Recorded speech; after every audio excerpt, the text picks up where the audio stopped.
Hello mayam bu kai khumna bu uchari ariba manipuri hadi maitolongi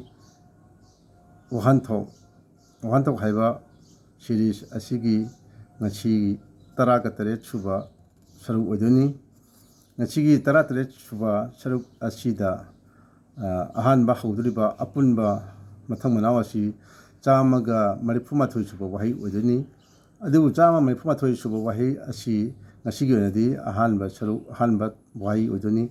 ꯉꯁꯤꯒꯤ ꯑꯣꯏꯅ ꯃꯌꯥꯝꯒꯤ ꯃꯐꯝꯗ ꯑꯩꯍꯥꯛꯅ ꯈꯨꯗꯣꯜ ꯇꯝꯖꯒꯗꯧꯔꯤꯕ ꯋꯥꯍꯩ ꯇꯔꯥ ꯑꯗꯨ ꯃꯌꯥꯝ ꯃꯊꯪ ꯑꯩ ꯍꯥꯏꯖꯔꯛꯀꯦ ꯃꯌꯥꯝ ꯇꯥꯕꯤꯔꯣ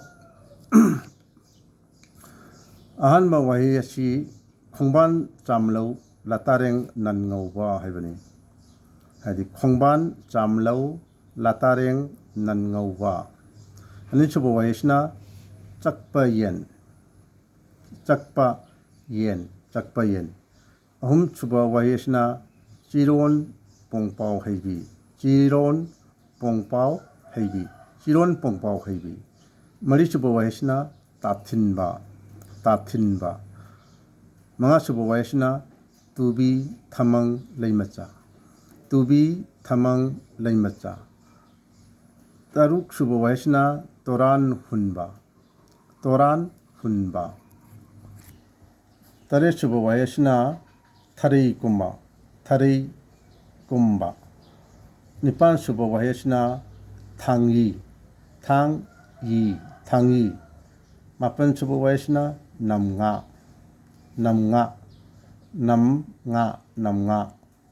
ꯇꯔꯥꯁꯨꯕ ꯋꯥꯍꯩꯁꯤ나 나간 ꯄꯥꯎꯊꯤꯟ ꯍꯣꯌꯥꯕꯤ ꯍꯥꯏꯔꯤꯕ ꯋꯥꯍꯩ ꯇꯔꯥ ꯑꯁꯤ ꯉꯁꯤꯒꯤ ꯑꯣꯏꯅ ꯃꯌꯥꯝꯒꯤ ꯃꯐꯝꯗ ꯈꯨꯗꯣꯜ ꯇꯝꯖꯒꯦ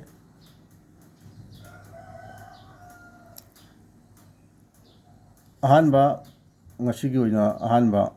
ꯑꯗꯨꯒ ꯃꯊꯪ ꯃꯅꯥꯎ ꯑꯍꯥꯟꯕꯗꯒꯤꯅ ꯉꯁꯤꯒꯤ 18 ꯁꯨꯕ ꯋꯥꯍꯩ ꯑꯁꯤꯗ ꯑꯣꯏꯔꯤꯕ ꯑꯍꯥꯟꯕ ꯋꯥꯍꯩꯁꯤ ꯑꯄꯨꯟꯕꯗ ꯃꯊꯪ ꯃꯅꯥꯎ ꯍꯥꯏꯇꯥꯔꯦ ꯁꯦꯔꯤꯌꯦꯜ ꯅꯝꯕꯔ ꯑꯁꯤ 139 ꯁꯨꯕꯅꯤ 139 ꯁꯨꯕ ꯋꯥꯍꯩ ꯑꯁꯤ ꯈꯣꯡꯕꯥꯟ ꯆꯥꯝꯂꯧ ꯂꯥꯇꯥꯔꯦꯡ ꯍꯥꯏꯕꯅꯤ ꯈꯣꯡꯕꯥꯟ ꯆꯥꯝꯂꯧ ꯂꯥꯇꯥꯔꯦꯡ ꯅꯟꯉꯧꯕ ꯍꯥꯏꯕꯗꯤ ꯑꯩꯈꯣꯏꯒꯤ ꯍꯧꯖꯤꯛ ꯃꯌꯥꯝꯅ ꯈꯪꯅꯕꯤꯔꯤꯕ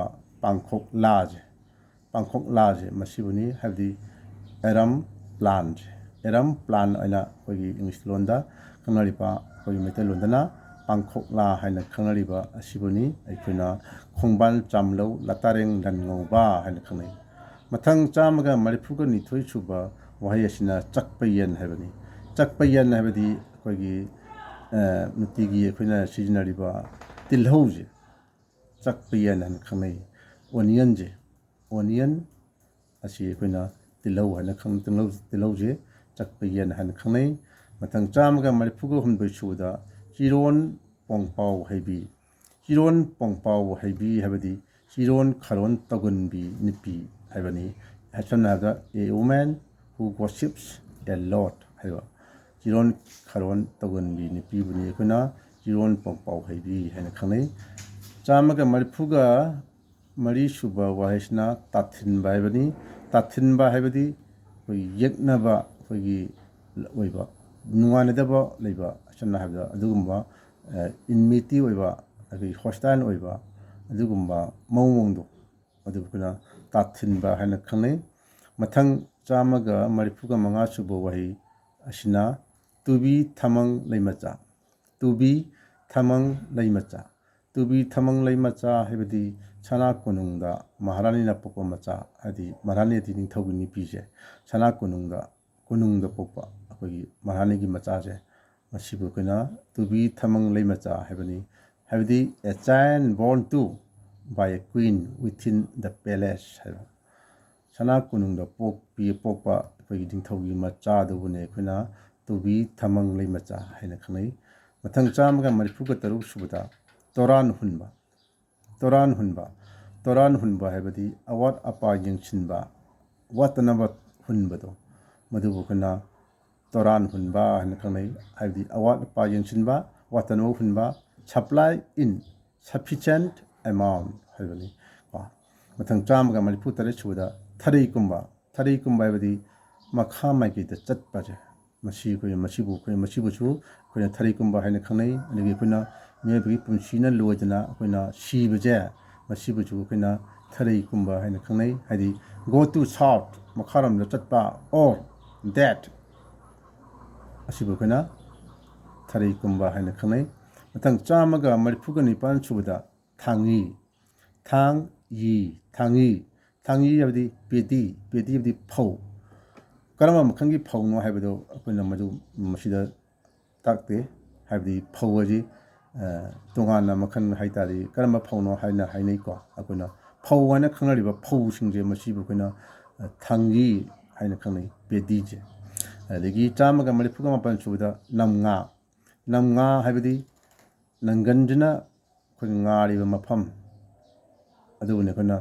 namga haina kanai je a place of leaning by the back haiba kogi nanganjuna ngari ba mafam se masibu kuna namga haina khanai aroiba amachung chamaga maripudra suba wahedana nakan pauthin hoyabi haibadi migi mawa taganbi miwa nganganbi निपीदो अदो खुना नाकन पाउथिन होयाबी हने खंगै ले होयाबा हागदी नाकन पाउथिन होयाबा हागदी नुपादो उदैबा अदुगा नाकन पाउथिन होयाबी हागना निपीदो उदैबा अदुना हैबदी a woman or a man who listen and gossips a lot हायबा मिगी मेवा गंगन नुपा जुलै निपी जुलै अदुना मिगी मवा गंगनबा मिगी मवा गंगनबी अदुगमा मियो छिंदबो कना नाकन पाउथिन होयाबी एना खंगनै अचुना ngachigi taratre chuba saruk habdi maitelongi manipurigi ariba wahaisingi artha hadi wahantho asi ngachiga thana cham marip kano taraga tare chuba tarate chuba sarukni mathang taraga nipan chuba saruk aduna mathang gi chandida oina mayamda ehak pondok charke aduna mayamna egi series asibu nusibiu amadi channel asibu nusibiduna loilana koigi kanglaicha amadi kanglaicha gi kwangmada atop atapa mafamsingda khunda laita tuna laidiba manipuri khangba amadi metelon ngangba miyosingna akhoi ipai puchingna ariba launching asi metau karamna kari haina sijinarami habachi khana nabagimangta adom na koigi share macha amantang tobiduna koi punna saruk yamina si haibasi mayang na thamdari loinana ayangna sendariba tangkang ana putokchariba series asi atopa kanagumba furup amada taga tongan lepak asila leiba religious oiba atopa jati chingda makhoida nungaitanaba natraga makhoida kalak nanaba aina chamjaba natte jati amoina maitai amoina पृथ्वी अखोगी मैतई सिंगी वही असे मसी अतोप अखोगी चिनाव लेमिनारिबा जाति खुनिमंगना नुसिबिदुना जंगनाबिदना असुमना तोरम्बोय रेको हायदो अखोई मयाम अदम खंजनबियु लोइनना बेट comment पिपिरकपा लोइनना ताबदा दुगाइतबा अखोगी वही बता message इबिरकपा खोटपा तब मयाम यारिबा कई तौबिगनु अदोमगी पारी पुरीसिंग इपाई पुचिंगना सिनरंबा अरिबा लोन लैरबा तारागदी मदु अखोइना फेसबुक की खुथांगदा इंस्टाग्राम की खुथांगदा नत्रगना यूट्यूब की खुथांगदा हाइतारे अदुम पुथोकपिरकपदा अखोइना वेलकम मदम तौजगनी अदोमगी अरिबा लोन चिंगदो अखोइजु खंगनबा अदुम होनाजगे नुगाइना अखोइना अदोमगी इपाई पुचिंगना अदोमगी जमक्ता मचा मचुगी जमक्ता नुसिना थंबिरंबनी हाइबदो खुद खंजरगा अखोइजु अदुम अदोमगी सीरीज सिंगदो अखोइना वेलकम तौजगे लोइनाना अखोइना रिस्पेक्ट तौजगनी असुमना अखोइना लेमिनारिबा कंगलैचादा हाइबदि मणिपुरदा अमदि पृथ्वीदा लैरिबा अखोइ मैतै लोनबु खंगिरिबा चिनाउसिंग खुदिमंगना आइगी सीरीज असिबु शेयर तौबियु लोइनाना अखोइ पुनमक खंमिनासि हाइबासि आइहाकना अरबिदा थमजरी ngachigidi matang asile lochonjarge याइफरे इमा लेबाक मणिपुरना याइफरे।